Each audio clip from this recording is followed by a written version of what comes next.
দূরে কত সুন্দর দেখো তারকেশ্বরের মন্দির দেখা যাচ্ছে।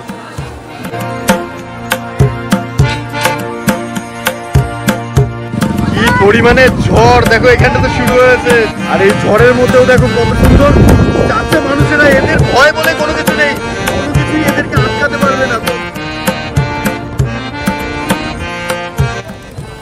বন্ধুরা এই আমরা পৌঁছে গেছি ডাকাত কালীবাড়ি মন্দির।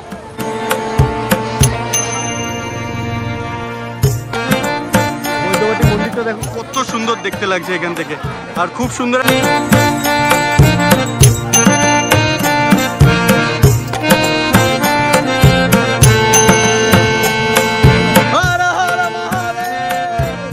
হ্যালো বন্ধুরা, কেমন আছো তোমরা সবাই? নিয়ে চলে এসেছি আরো একটা নতুন ভিডিও নিয়ে। আজকের গন্তব্য তোমরা থাম্বনেল আর টাইটেল দেখে হয়তো বুঝতেই পেরে গেছো, তবুও আর একবার বলে রাখি, আজকে আমরা যাচ্ছি তারকেশ্বরে বাবার মাথায় জল ঢালতে। আজকে তারিখ হচ্ছে চৈত্র মাসের 27 তারিখ। তো আজকের ডেটে কিন্তু প্রচুর মানুষ যায় এই তারকেশ্বরে বাবার মাথায় জল ঢালবার জন্য। সেরকমই আমরা প্রথমে এই যে গাড়ি দাঁড়িয়ে রয়েছে আমাদের, এই যে বুলেরো ছোট যে গাড়িটা আছে, এই গাড়িতে 20 জন মতন মানুষ যাচ্ছি প্রথমে শেওড়াফুলি ঘাট। সেই ঘাট থেকে গঙ্গার জল তুলে সেই জল বাঁকে করে নিয়ে যাব কিন্তু তারকেশ্বরে বাবার মাথায় জলটা ঢালবো। আর আমাদের সাথে বাকি যারা রয়েছে তারা দাঁড়িয়ে রয়েছে গাড়িতে উঠবার জন্য। কিন্তু মারাত্মক পরিমাণে সূর্যের তেজ, এত পরিমাণে সূর্যের আলোর আজকে তাপ রয়েছে। তো যাই হোক, কষ্ট করে আমাদেরকে পৌঁছে যেতেই হবে। কিন্তু তারপরে সেখানটাতে কিন্তু আমরা হবিষি করব। দুপুরবেলা খাওয়ার জন্য আমাদের হবিষি করতে লাগবে, হবিষিটা করব।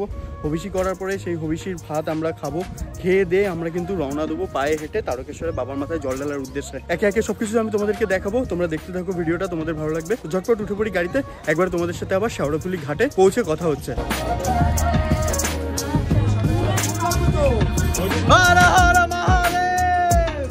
আসুন এক নজরে জেনে নেওয়া যাক হিন্দু তীর্থ তারকেশ্বর ধাম সম্পর্কে কিছু কথা। হিন্দু দেবতা শিবের অন্যতম বিখ্যাত মন্দির তারকেশ্বর মন্দির। পশ্চিমবঙ্গের হুগলি জেলার তারকেশ্বরে অবস্থিত এই মন্দিরটি 1729 সালে নির্মিত। এই মন্দির হিন্দুদের কাছে অন্যতম পবিত্র তীর্থস্থান বলে পরিগণিত হয়। ভক্তজন শিবের আশীর্বাদ লাভ করতে বাঁকে করে পবিত্র জল নিয়ে দূর দূরান্ত থেকে পদব্রজে তারকেশ্বরে আসে। মহাদেবের মাথায় জল ঢেলে মঙ্গল প্রার্থনা করে। তারকেশ্বরের দুধ পুকুরে স্নান করলে নাকি সকল মনস্কামনা পূর্ণ হয় বলে মানুষের বিশ্বাস। ইতিহাসের পাতা উল্টালে তারকেশ্বর মন্দিরের উৎপত্তি সম্পর্কে জানা যায়। তারকেশ্বর মন্দিরের শিবলিঙ্গকে স্বয়ংভূ বলা হয়, কারণ তারকেশ্বরের তারকনাথকে কেউ নির্মাণ করে বা স্থাপন করেনি। এছাড়াও গঙ্গার পলিভূমিতে ওই ধরনের পাথর পাওয়া অসম্ভব। বাঘ কাঁধে নিয়ে জয় বাবা তারকনাথ উচ্চারণে পথঘাট মুখর করে ভক্তরা ছুটতে ছুটতে আসে তারকেশ্বরে। এখানে ডন্ডি কাটার প্রচলন রয়েছে। মন্দিরে পুজোর সময় সাধারণত সকাল 6টা থেকে 1:30 পর্যন্ত এবং বিকাল 4টে থেকে 7টা পর্যন্ত মন্দির প্রাঙ্গণ সর্বসাধারণের জন্য সারা দিন রাত্রি খোলা থাকে। ভর দুপুরের মধ্যে দেখো কিভাবে দৌড়ে দৌড়ে যাচ্ছে। অবশেষে বন্ধুরা আমরা এসে পৌঁছে গেলাম নিমাই তীর্থ ঘাটের কাছাকাছি। আর এখানটাতে আমরা যে গাড়িটাতে করে এলাম, এই গাড়িটিকে পার্কিং করা হবে। আর এখান থেকে আমরা কিন্তু টোটো ভাড়া করে চলে যাব একদম নিমাই তীর্থ ঘাট পর্যন্ত। বন্ধুরা আমরা যেখানটাতে গাড়ি পার্কিং করা হয়েছিল সেখান থেকে টোটো ভাড়া করে চলে এসেছি এখন বৈদ্যবাটি রেলগেটের সামনেই রয়েছে, পেছনেই রয়েছে রেলগেট। আর আমার কাঁধে যেটা দেখতে পাচ্ছ এটা হচ্ছে হবিষি করবার জন্য জ্বালানি। আর এই যে কুলি, চলো, এই যে আমরা মেল কুলি আর ফিমেল কুলি দুজনকে নিয়েই চলছি আর কি। যাই হোক, সেটা বড় কথা না, এখন যাব। এই যে পেছনে যেটা আছে না, এটা এমনি ভালো, মনটা ভালো, কিন্তু চোপাটা যে কি দুর্দান্ত চোপা, কথাটা সেটা না। এই দেখো এই ভর দুপুরবেলা এখন বাজে কিন্তু সবে 2:30। এই 2:30টার সময় কত মানুষ গরম রাস্তার উপর থেকে কিন্তু যাওয়া আসা করবে। এখানকার স্থানীয় লোকালদের যে বাড়ি, সেই বাড়ির ভেতরে বাড়ির উঠোনেই আমরা হবিষি রান্না করব। আর সেই হবিষির ভাত দুপুরবেলা খাওয়া দাওয়া করব। তারপরে স্নান করে জল ভরবো ঘটে, সেই ঘট নিয়ে যাব তারকেশ্বরে। তো এইখানটাতে আমরা কিন্তু প্রত্যেকবার থাকি। এখন ভেতরে গিয়ে দেখে আসি যে ফাঁকা আছে নাকি। এইখানটাতে প্রত্যেকবার থাকি, তো এইবারও বেশ ফাঁকাই আছে।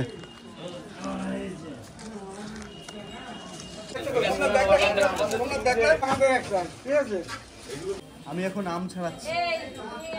এই আম তো এই অবস্থায় দিয়ে দেবে, আম ছুলতে হবে।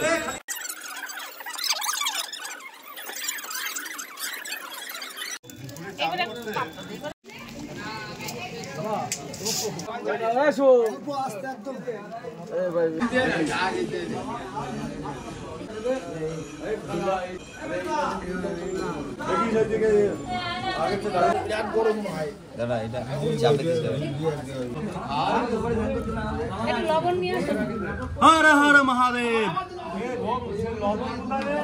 তো বন্ধুরা এখন আমরা যাচ্ছি কিন্তু শিকার ঘট নিয়ে, সামনেই রয়েছে গঙ্গার ঘাট, যেটা কিনা আমাদের বৈদ্যবাটি ঘাট আর কি।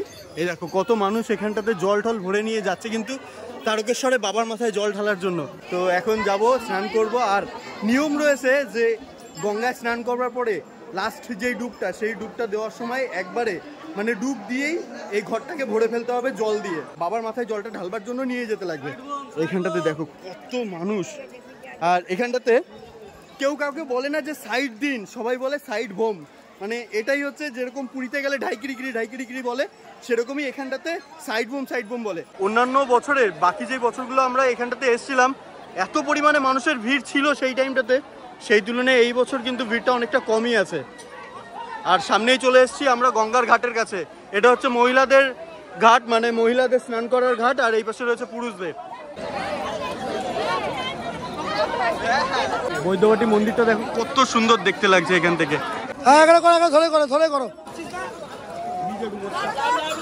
তো বন্ধুরা স্নান করে তারপরে কিন্তু আমরা ঘাটে জল ভরে নিয়েছি, আর এই জল নিয়ে কিন্তু এখন আমরা উঠে এসেছি ঘাটে। এখানটাতে গঙ্গা মাটি দিয়ে বেশ সুন্দর করে মুখটাকে বেঁধে দেয় যাতে জলটা পড়ে না যায়। তো সেইভাবেই আর কি ঘট পুজো দিয়ে গঙ্গা মাটি দিয়ে তারপরে কিন্তু আমরা রওনা দেবো এই ঘট নিয়ে তারকেশ্বরের উদ্দেশ্যে। তো এটা আমরা পায়ে হেঁটেই যাত্রাটা করব। এবার চলো দেখি। এখানটাতে কিন্তু এই যে ঘটে গঙ্গা মাটি দিয়ে আটকে দিচ্ছে খুব সুন্দরভাবে, এরকমভাবে।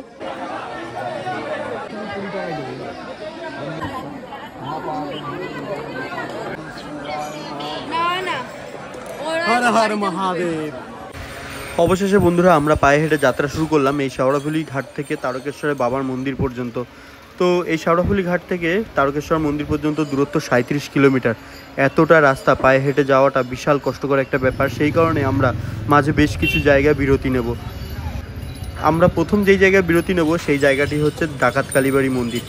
এই মন্দির এই শেওড়াফুলি ঘাট থেকে দূরত্ব 9 কিলোমিটার। বন্ধুরা বৈদ্যবাটি মানে নিমাই তীর্থ ঘাট থেকে 9 কিলোমিটার পায়ে হেঁটে এখন আমরা কিন্তু এসে পৌঁছে গেছি ডাকাত কালীবাড়ির সামনে।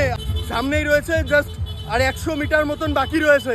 তো একবারে মন্দিরে যাই, মন্দিরে গিয়ে আবার তোমাদের সাথে কথা হচ্ছে। বন্ধুরা এই আমরা পৌঁছে গেছি ডাকাত কালীবাড়ি মন্দির। দেখো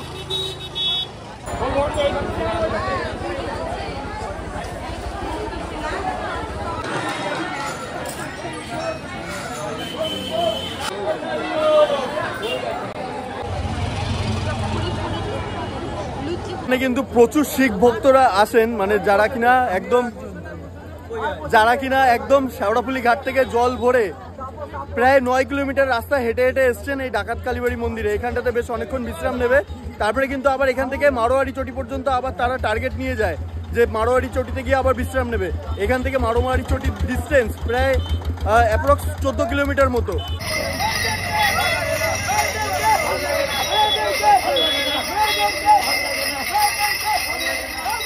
এরা এখন ননস্টপ মারোয়ারি চটি পর্যন্ত যাবে।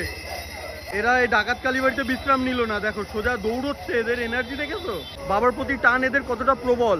বন্ধুরা এখন আমরা কিন্তু চলে যাচ্ছি গাড়ির কাছে, কারণ এখান থেকে অনেক মানুষজন যারা কিন্তু পায়ে হেঁটে যাবে মারোয়ারি চটিতে। আমি আর পারছি না, যেহেতু আমার হাঁটার অভ্যেস নেই, তাও আবার খালি পায়ে। এখন যখন খালি পায়ে হেঁটে হেঁটে যাচ্ছি, এটা প্রচন্ড পরিমাণে পায়ে ব্যথা দিচ্ছে, পায়ের তলায় ঠোসকা পড়ে গেছে। তো সেই কারণে আমি এখন গাড়িতে করেই পুরো যাব তারকেশ্বর মন্দির পর্যন্ত। এই যে বন্ধুরা এই দিকটাতে চলে গেলে হচ্ছে ডাকাত কালীবাড়ি, আর এদিকে চলে গেলে মারোয়ারি চটি। আমরা এখন এই দিকটাতেই যাব। এখানটাতে একটা নেমবোর্ড দেওয়া আছে, এখানটাতে তারকেশ্বর দেখো 22 কিলোমিটার। আর সামনে আমরা যেই ফ্লাইওভারটাতে উঠবো এটা হচ্ছে কামারকুণ্ডু ফ্লাইওভার, রেল ফ্লাইওভার আর কি। আগে এইখানটাতে যখন এই ফ্লাইওভারটা ছিল না, তখন আমরা পাশের ওই রাস্তাটা দিয়ে যেতাম। রেল গেটের সামনে মিনিমাম আধা ঘন্টা থেকে 1 ঘন্টা দাঁড়িয়ে থাকতে লাগতো আমাদের। প্রায় 7 থেকে 8টা ট্রেন পাস করতো, তারপরে গেট তোলা হতো। এখন এই ফ্লাইওভারটা হয়ে যাওয়াতে মানুষের কত সুবিধা হয়েছে।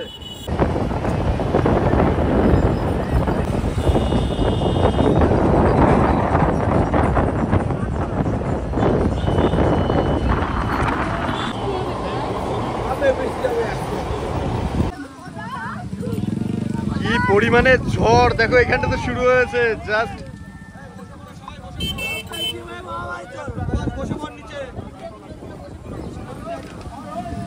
আর এই ঝড়ের মধ্যেও দেখো কত সুন্দর যাচ্ছে মানুষেরা, এদের ভয় বলে কোনো কিছু নেই, কোনো কিছুই এদেরকে আটকাতে পারবে না। কত সুন্দর এই ঝড়ের মধ্যে এদের ভয় এটুকু নেই যে গাছের ডাল মাথায় ভেঙে পড়তে পারে, কোনো কিছুর জন্য এরা আটকাচ্ছে না। সবাই হাঁটছে দেখো, সবাই হাঁটছে।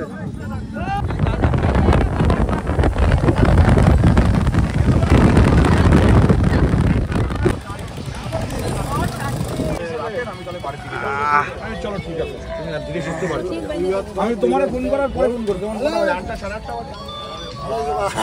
আমরা এখন এসে পৌঁছে গেছি মারোয়ারি চটিতে। এই দেখো আমাদের গাড়িতে কত সুন্দর তাবু টাবু দিয়ে আটকে রাখা হয়েছিল, যেই কারণে আমরা বেশি একটা ভিজিনি। সামনেই রয়েছে মারোয়ারি চটি। ঘড়ির কাঁটায় এখন সময় 10:30। আর এখানটাতে কিন্তু আমরা করবো রাতের খাওয়া দাওয়াটা, মানে নিরামিষই খাওয়া দাওয়া করবো। এখানটাতে লুচি, পরোটা, তারপরে আরো বিভিন্ন রকমের ভেজ রাইস প্লেট, তো সেই সমস্ত জিনিস কিন্তু এই মারোয়ারি চটিতে পাওয়া যায়। হচ্ছে বন্ধুরা কাশী বিশ্বনাথ মন্দির। আর এই কাশী বিশ্বনাথ মন্দিরের আরো একটা নাম রয়েছে যেটা কিনা মারোয়ারি চটি নামে সবাই চেনে। এখানটাতে প্রচুর দেখো খাবারের হোটেল রয়েছে। এখানটাতে পেটাই পরোটা পাওয়া যাচ্ছে। বৃষ্টির কারণে প্রায় দোকান বন্ধ হয়ে আছে। আর এখানটাতে কিন্তু দেখো মন্দিরের ভিতরটা কত সুন্দর, অন্যান্য সময় এই জায়গাটা পুরো ভরে থাকে। এই কাশী বিশ্বনাথ মন্দিরে দেখো কত সুন্দর বাবাও এখানটাতে বসে আছেন একটা জলের ট্যাঙ্কির নিচেই। মন্দির খুব সুন্দর করে বাবার জন্য করে দেওয়া রয়েছে। আর এখন যাব বাবার কাছে, এই সিঁড়িটা দিয়ে যেতে হবে। এই আমরা পৌঁছে গেছি একদম পুরো বাবার সামনে। মূর্তি এখানটাতে বেশ সুন্দর দেখতে লাগছে দেখো। আর এখান থেকে কিন্তু বাবা পুরো কাশী বিশ্বনাথ মন্দির দর্শন করেন।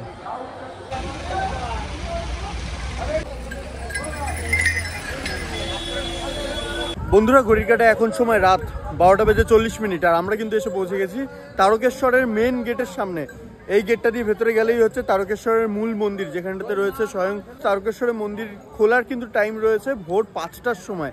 তো এতক্ষণ প্রায় 4 ঘন্টা মতো কিন্তু আমাদেরকে কাটাতে হবে। তো এই টাইমটাতে একটুখানি বিশ্রাম নেবো, সেই কারণে একটা হোটেল খুঁজবো। তারপরে কিন্তু ভোরবেলা 5টার সময় আমরা চলে যাব তারকেশ্বরের মন্দিরে জল ঢালার লাইনে।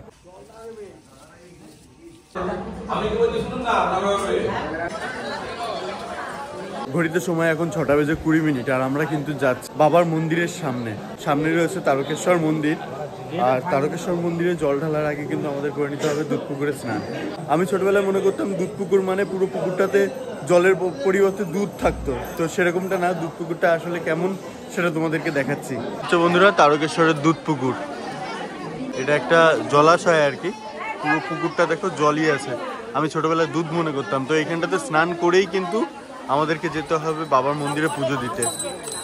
দেখো প্রচুর মানুষ এখানটাতে স্নান করছে। এই হলো দুধ পুকুর। আর দূরে কত সুন্দর দেখো তারকেশ্বরের মন্দির দেখা যাচ্ছে, বেশ দারুণ লাগছে কিন্তু।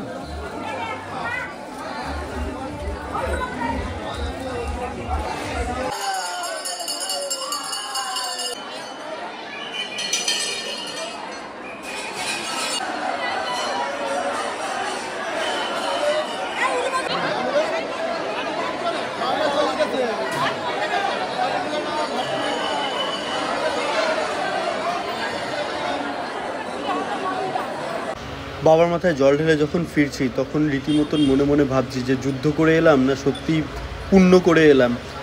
ভিডিওটা এখানটাতেই শেষ করব। দেখা হবে তোমাদের সাথে পরবর্তী কোনো একটা ভিডিওতে। ততক্ষণের জন্য ভালো থাকবে, সুস্থ থাকবে, টাটা।